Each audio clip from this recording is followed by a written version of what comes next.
আসসালামু আলাইকুম, issue cooking ওয়ার্ল্ডে আপনাদের আবারও স্বাগতম। ছোট্ট একটা রেসিপি নিয়ে চলে এসেছি। এটা হলো পালং শাক আলু দিয়ে তরকারি। জানি অনেকেই বলবেন এটা আবার দেখানোর কি হয়েছে। যাই হোক, সেটা বড় কথা না। বড় কথা হলো আমি কিভাবে রান্নাটা করেছি সেটাই আপনাদের সাথে শেয়ার করছি। আপনাদের যদি ভালো লেগে থাকে তাহলে অবশ্যই রেসিপিটা দেখে ফলো করে রান্না করতে পারেন। তো আমি পালং শাক নিয়ে নিয়েছি, এর ভিতরে কুচি করা আলু দিয়ে দিলাম, তারপরে দিয়ে দিলাম পেঁয়াজ কুচি,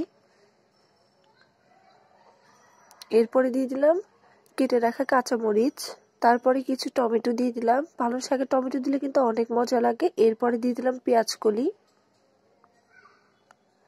এরপরে দিয়ে দিচ্ছি হাফ চামচ পরিমাণে আদা বাটা, হাফ চামচ পরিমাণে রসুন বাটা, হাফ চামচ পরিমাণে জিরা বাটা, হাফ চামচ পরিমাণে হলুদ গুঁড়া, হাফ চামচ পরিমাণে মরিচ গুঁড়া আর হাফ চামচ পরিমাণে দিয়ে দিলাম লবণ। তারপরে দিয়ে দিলাম 2 চামচ পরিমাণে রান্নার রেগুলার তেল। এখন এই উপকরণগুলোকে খুব সুন্দরভাবে মাখিয়ে নিতে হবে। এই পালং শাকের যে রান্নাটা, এটা কিন্তু এই মাখানোর উপরেই সবচেয়ে বেশি নির্ভর করে। আপনারা যত সুন্দরভাবে এটাকে মাখিয়ে নিতে পারবেন ততটাই মজা হবে এই পালং শাকের তরকারিটা খেতে।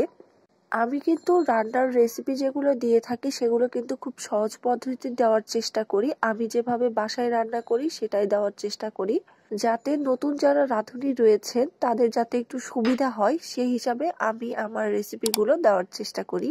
যাই হোক, কথা বলতে বলতে আমার পালং শাক মাখানো কমপ্লিট হয়ে গেছে। এরপরে সামান্য একটু পানি দিয়ে তারপরে এটা রেডি হয়ে গেল। এখন কিন্তু রান্না করাটা খুবই সহজ। এটাকে একটু ঢাকনা দিয়ে চুলাতে বসিয়ে দিলাম। এরপরে আর সেরকম কিছু করতেই হবে না আপনাদেরকে, খুব সহজ। মাঝে মাঝে অবশ্যই একটু নেড়ে চেড়ে নিতে হবে। আর এই যে দেখতে পাচ্ছেন পালং শাকের মধ্যে থেকেও কিছু পানি ছেড়ে দিয়েছে, আর আমি যেটুকু পানি দিয়েছিলাম ওটা থেকে অনেকটা ঝোল টেনে নিয়েছে।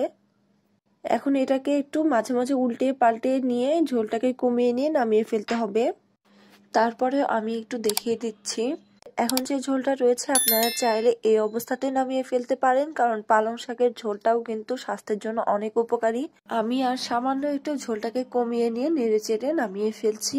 আমার ভিডিওটি যারা দেখছেন অবশ্যই চ্যানেলটি সাবস্ক্রাইব করে দিবেন এবং পাশে থাকা বেল বাটনটি অন করে দিবেন ভিডিওর আপডেট পেতে। পালং শাক কিন্তু শরীরের জন্য অনেক উপকারী। এরপরে ঢাকনা দিয়ে দিলাম। তারপরে ঝোলটা যখন আর একটু কমে যাবে তখনই নামিয়ে ফেললাম। এই তো দেখতে পাচ্ছেন আমার রান্নাটা কমপ্লিট হয়ে গেছে। এখন এটাকে একটা বাটিতে নিয়ে নিব। লবণটাকে অবশ্যই চেক করে নেবেন, লাগলে পরে দিয়ে নেবেন। এই পালং শাকের তরকারিটা কিন্তু গরম ভাতের সাথে খেতে খুবই মজা হয়। আপনারা যারা আমার ভিডিওটি দেখলেন অবশ্যই বাসায় একবার ট্রাই করবেন আমার এই রেসিপিটি ফলো করে। কেমন হয়েছে কমেন্ট বক্সে কমেন্ট করে জানাতে পারেন। আর যারা আমার চ্যানেলে নতুন অবশ্যই চ্যানেলটি সাবস্ক্রাইব করুন আর পাশে থাকা বেল বাটনটি অন করে দিন ভিডিওর আপডেট পেতে। আর যারা ফেসবুক থেকে দেখছেন অবশ্যই এটা ফলো করে দিবেন এবং পাশে থাকবেন। ধন্যবাদ সবাইকে আমার সম্পূর্ণ ভিডিওটি দেখার জন্য।